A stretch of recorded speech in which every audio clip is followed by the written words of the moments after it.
Good morning everyone. Ngasi October ki tarik 22, 2025 The Hindu newspaper analyze tawrasi. Ngasi gi ahan articles di H1B visa gi matang dani anuba niyam ama lae adu niyam do karino yung si PM Sri second sina and next PM Sri se karino habidu yung si sta so haipidi rame and core sector growth ki matang dani core sector se kaya mo yam important oi banoy koi country amage ꯆꯥꯎꯈꯠꯅꯕꯒꯤꯗꯃꯛꯇ country amagi growth ꯀꯤꯗꯃꯛꯇ ꯍꯥꯏꯕꯗꯣ ꯑꯗꯨ ꯉꯁꯤ and ꯑꯔꯣꯏꯕ article ꯁꯤꯅ net FDI foreign direct investment ꯀꯩꯅꯣ ꯃꯄꯥꯟꯗꯒꯤ ꯏꯟꯗꯤꯌꯥꯔꯣꯝꯗ ꯄꯩꯁꯥ ꯊꯥꯖꯤꯜꯂꯛꯄ ꯏꯟꯚꯦꯁꯃꯦꯟꯁꯦ ꯍꯟꯗꯛꯀꯤ ꯊꯥ ꯑꯃꯅꯤꯁꯤꯗ 159%ꯇ ꯂꯣꯋꯦꯁ ꯑꯣꯏ ꯍꯥꯏꯕꯅꯦꯕ ꯁꯤꯒꯤ ꯂꯣꯋꯦꯁ ꯑꯣꯏꯕꯁꯤꯒꯤ ꯀꯌꯥꯃꯨꯛ ꯌꯥꯝꯅ ꯑꯩꯈꯣꯏꯒꯤ ꯏꯟꯗꯤꯌꯥꯗ ꯑꯩꯈꯣꯏꯒꯤ ꯏꯀꯣꯅꯣꯃꯤꯛꯁꯇ ꯀꯌꯥꯝ ꯁꯣꯛꯍꯜꯂꯤ ꯍꯥꯏꯕꯗꯣ ꯑꯗꯨ ꯌꯦꯡꯗꯣꯏꯅꯦ So news ꯑꯍꯥꯟꯕꯁꯤ ꯌꯦꯡꯉꯁꯤ H1B visa US government ꯅ ꯍꯥꯏꯔꯦ ꯍꯧꯖꯤꯛ H1B visa ꯁꯦ ꯑꯅꯧꯕꯁꯦ ꯃꯤ ꯑꯃꯅ ꯏꯟꯗꯤꯌꯥꯗꯒꯤ ꯑꯃꯦꯔꯤꯀꯥꯗ ꯆꯠꯂꯒ ꯊꯕꯛ ꯇꯧꯒꯦ ꯍꯥꯏꯕ ꯃꯇꯝꯗ ꯊꯕꯛ ꯀꯧꯔꯤꯕ ꯀꯝꯄꯅꯤꯗꯨꯅ ꯃꯤꯗꯨꯒꯤꯗꯃꯛꯇ 1 lakh ꯐꯤꯁꯦ ꯄꯨꯊꯣꯛꯇꯣꯏꯅꯦꯕ ꯃꯤꯗꯨꯒ ꯃꯤꯗꯨ ꯀꯧꯗꯣꯏꯅꯦꯕ ꯒꯣꯔꯃꯦꯟꯗ ꯄꯤꯗꯣꯏꯅꯦꯕ 1 lakh ꯐꯤꯗꯣ ꯗꯣꯂꯔꯗꯅꯤꯀꯣ 1 lakh ꯍꯥꯏꯁꯦ ꯑꯩꯈꯣꯏꯒꯤ ꯏꯟꯗꯤꯌꯥꯒꯤꯗꯤ 80-90 lakh ꯌꯧꯔꯛꯇꯣꯔꯝꯅꯦꯕ ꯁꯤꯒꯤ ꯗꯣꯂꯔꯁꯦ ꯑꯗꯨꯗꯨꯅ H1B visa ꯁꯦ ꯍꯧꯖꯤꯛ ꯑꯅꯧꯕ ꯔꯨꯜꯗ ꯍꯥꯏꯔꯛꯏꯁꯦ ꯃꯤ ꯃꯌꯥꯝ ꯑꯃ ꯀꯟꯐ꯭ꯌꯨꯁ ꯑꯣꯏꯔꯦ ꯍꯥꯟꯅꯒꯤ ꯂꯩꯔꯝꯕ ꯃꯌꯥꯝꯗꯣ ꯀꯩꯅꯣꯗ ꯑꯃꯦꯔꯤꯀꯥꯗ ꯑꯗꯨꯗꯨꯁꯨ H1B visa ꯄꯥꯏꯕ ꯃꯌꯥꯝꯗꯨꯁꯨ 1 lakh ꯐꯤꯁꯦ ꯄꯤꯈꯤꯗꯣꯏꯔꯥ ꯍꯥꯏꯕ ꯃꯇꯝꯗ US ꯒꯣꯔꯃꯦꯟꯅ ꯍꯥꯏꯔꯛꯑꯦ ꯁꯤꯗꯤ ꯉꯁꯥꯏꯒꯤ ꯑꯣꯜꯔꯦꯗꯤ ꯀꯩꯅꯣꯗ USꯇ ꯂꯩꯔꯤꯕ ꯃꯌꯥꯝꯁꯦ ꯑꯁꯤꯗ ꯄꯤꯔꯣꯏ ꯍꯥꯏꯅ ꯑꯗꯨꯃꯥꯏꯅ ꯍꯥꯏꯔꯦꯕ ꯁꯤꯁꯤꯅ ꯄꯤꯔꯣꯏ ꯍꯧꯖꯤꯛ ꯅꯧꯅ ꯏꯟꯗꯤꯌꯥꯗꯒꯤ ꯆꯪꯉꯛꯀꯗꯕ ꯑꯣꯔ ꯑꯇꯣꯞꯄ ꯀꯟꯇ꯭ꯔꯤꯗꯒꯤ ꯆꯪꯉꯛꯀꯗꯕ ꯅꯧꯅ H1B visa ꯄꯥꯏꯔꯕ ꯃꯇꯨꯡꯗ ꯑꯗꯨꯁꯤꯡꯗꯨꯒꯤ 1 lakh ꯐꯤꯁꯦ ꯂꯧꯒꯅꯤ ꯍꯥꯏꯅ ꯑꯗꯨꯃꯥꯏꯅ ꯍꯥꯏꯔꯝꯃꯦꯕ ꯑꯗꯨ ꯔꯨꯜꯁꯦ H1B visa applicant September 2021 September 21 2025 కి ꯍꯦꯛ ꯃꯇꯨꯡꯗꯒꯤ ꯊꯥꯔꯛꯄ ꯃꯌꯥꯝꯗꯨꯅꯤ ꯃꯃꯥꯡꯗ H1B visa ꯊꯥꯕ ꯃꯌꯥꯝꯗꯣ ꯑꯗꯨꯗ ꯑꯗꯣ ꯑꯦꯄ꯭ꯂꯥꯏ ꯇꯧꯔꯣꯏ ꯍꯥꯏꯅ ꯑꯗꯨꯃꯥꯏꯅ ꯍꯥꯏꯔꯝꯃꯦꯕ ꯑꯗꯨꯅ ꯍꯥꯏꯕꯗꯤ H1B visa holder ꯍꯧꯖꯤꯛ ꯌꯥꯝ easily freely ꯑꯗꯨꯝ travel ꯌꯥꯒꯅꯤ without ꯉꯁꯥꯏꯒꯤ ꯍꯥꯏꯔꯤꯕ 1 lakh ꯐꯤꯁꯦ ꯌꯥꯎꯗ꯭ꯔꯒꯁꯨ ꯍꯥꯏꯅ ꯑꯗꯨꯃꯥꯏꯅ ꯍꯥꯏꯔꯝꯃꯦꯕ ꯑꯗꯨꯒ ꯑꯥꯔꯇꯤꯀꯜꯁꯤꯗ ꯍꯥꯏꯁꯦ H1B visa holder ꯃꯌꯥꯝ ꯑꯃ ꯏꯟꯗꯤꯌꯟꯒꯤ ꯑꯃꯦꯔꯤꯀꯥꯗ ꯂꯩ ꯀꯝꯄꯅꯤ TCS ꯀꯝꯄꯅꯤ ꯏꯟꯐꯣꯏꯁ ꯋꯤꯄ꯭ꯔꯣ ꯇꯦꯛ ꯃꯍꯤꯟꯗ꯭ꯔꯥ ꯁꯤ ꯃꯌꯥꯝꯁꯦ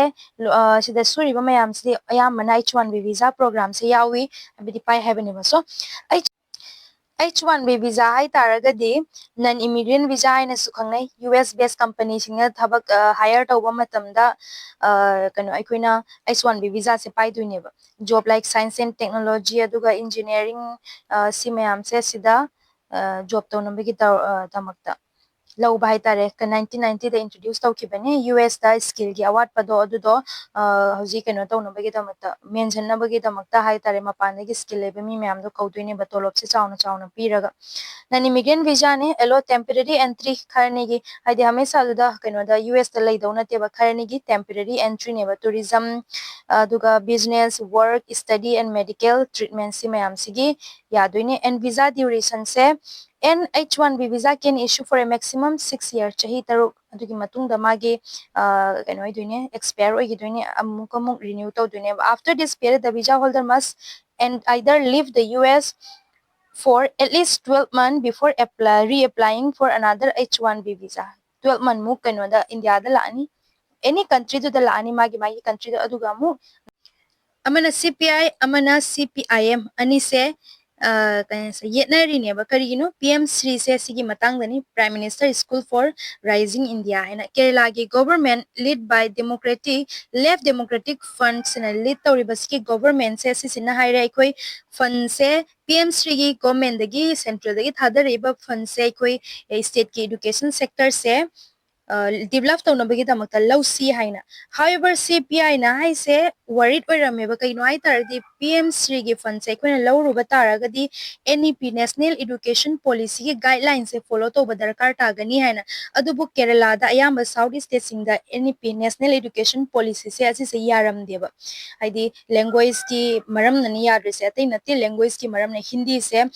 ꯐꯣꯔꯁꯐꯨꯜꯂꯤ ꯏꯝꯄꯣꯁ ꯇꯧꯔꯛꯀꯗ꯭ꯔꯥ NEPꯁꯦ ꯐꯣꯂꯣ ꯇꯧꯔꯨꯔꯗꯤ ꯍꯥꯏꯅ ꯑꯗꯨꯃꯥꯏꯅ ꯌꯥꯗ꯭ꯔꯤꯅꯦꯕ ꯑꯗꯨꯅ ꯍꯥꯏꯁꯦ ꯀꯩꯒꯨꯝꯕ PM Sriꯗꯒꯤ ꯊꯥꯗꯔꯛꯄ ꯃꯥꯒꯤ ꯐꯟꯗꯣ ꯂꯧꯔꯨꯔꯕ ꯇꯥꯔꯒꯗꯤ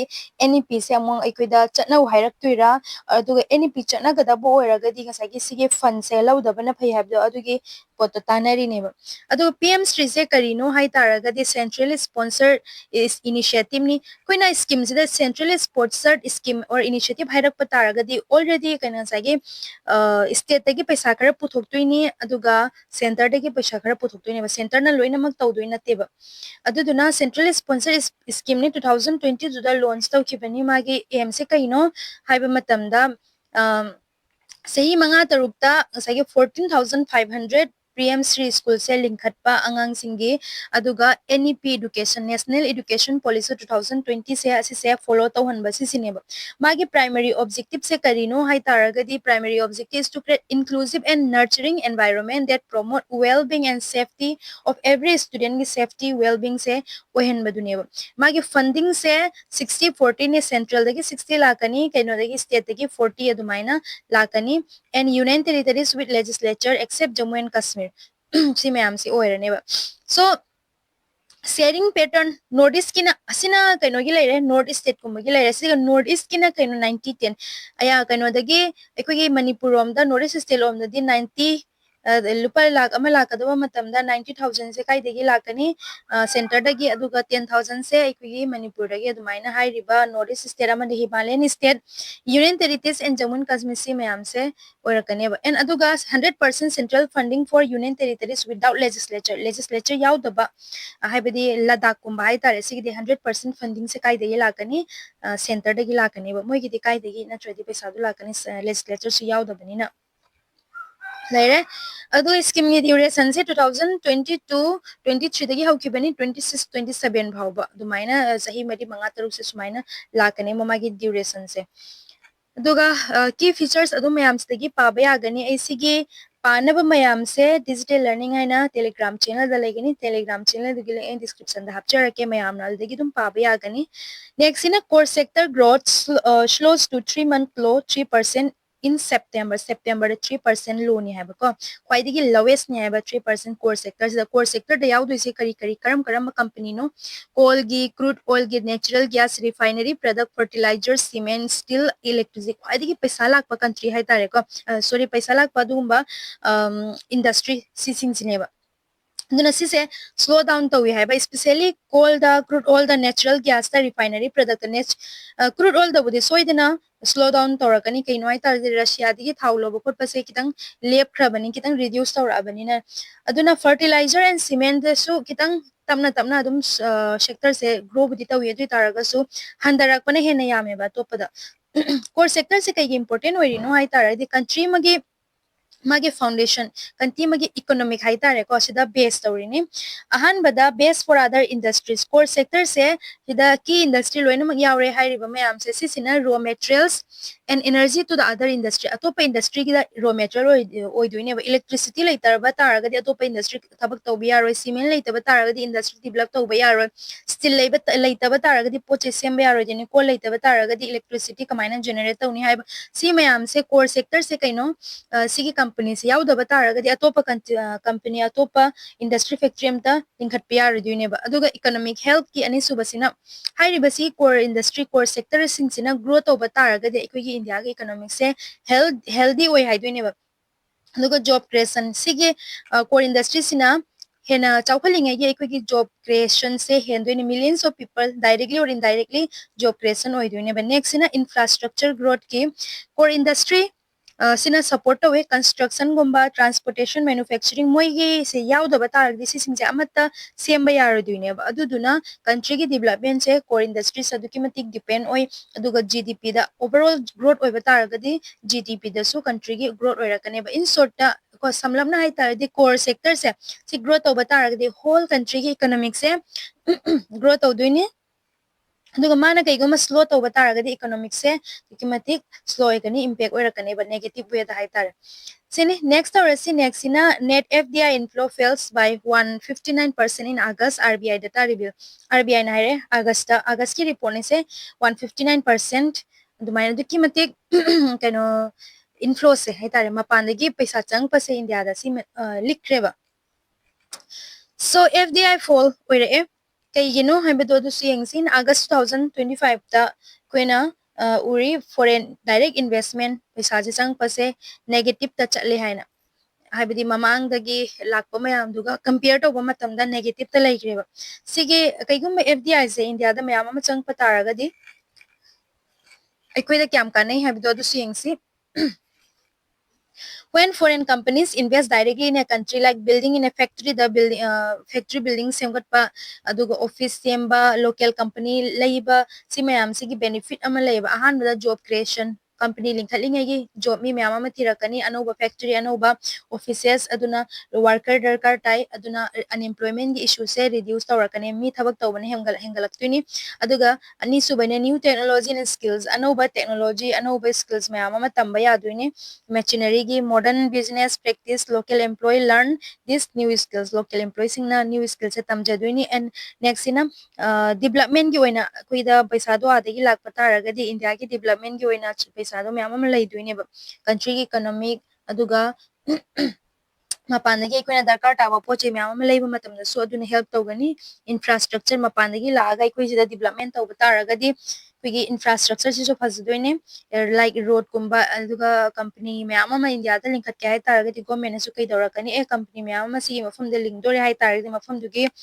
road transportation do same na basana mo holakani honarakani ba aduduna aikoi local singnesu kanarakani india gi oina overall growth chodum hengalakani ba and competition so increase tawrakani aduna choice so aikoi da competition inkat haiba taragadi aikoi na bazar da poram khatang yon tardi amdu amado aduda adum hanjan hanjan leiduine aikoi da potugi option myam ama leiroiduine adubu atopa company dagi atopa mi myam ama na poto variety of myam yolakpa taragadi competition du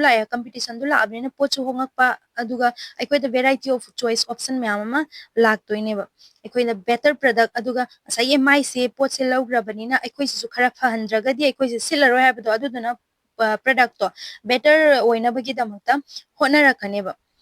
aduna saigi sida overall high se kaino kaigumba country made fdi se jum chang pataragadi mage growth aduga job creation aduga aikoi economy se modernize hoiba matamda help tawgane ba aduga amarom dana sigi disadvantage su mayam amalai FDI flows igi outflow hai tare mapanda dum thoki betaragadi FDI se ikui country dagi moigi company ji likhalin company ji linkhala matung da advantage se ikui India da infrastructure gum advantage so hai duni paisa sum phange du taraga so actually moigi profit to di high reba moigi parent company du chattuini ba mi du sai mapu du da chatki duni america gi min linkhale america da chatki duni ba handana paisa du adumaina sai gi outflow su khara leba outflow ga inflow ga se normal wearing di phaba sai gi khara changa khara thok tawda tawba taragadi adu changak padagi thokibana hen ba taragadi aikoi da asokpa mayam am laiba loss of capital paisa mayam am mangakpa aduna hena pigi local economy slow down torakpa job loss oirakani mafam dagi company do kai kuma thupchalaga moi chakre and chahi tara gi moi se sida lakpani chahi tara loraga chakre hai taragadi mafam da tahoriba job mayam do loina ma loss oirani adugi matungda economic instability lani suddenly koi country ge financial stability sida hard oidoine ba aduga control loss of control profit leave the country aikoi ge india dagi profit se thado ga chakki doine ba aduduna outflow sina kari oheli job loss oheli money local economy down ohendoine aduga economic vulnerability su mayam mo ohendoine dollar to ki bata araga di kaino dollar ge demand mayam to bata araga di kaino dollar se tangkhalane aduga ikoi ge india ge paisa ge value ga se nemdharak doine ba sne matang is the video se loisinjarage mayamna sida asoiba leiragadi adum haibiro aduga ahen bhapninga ga su mayamna adum hapiro thank you all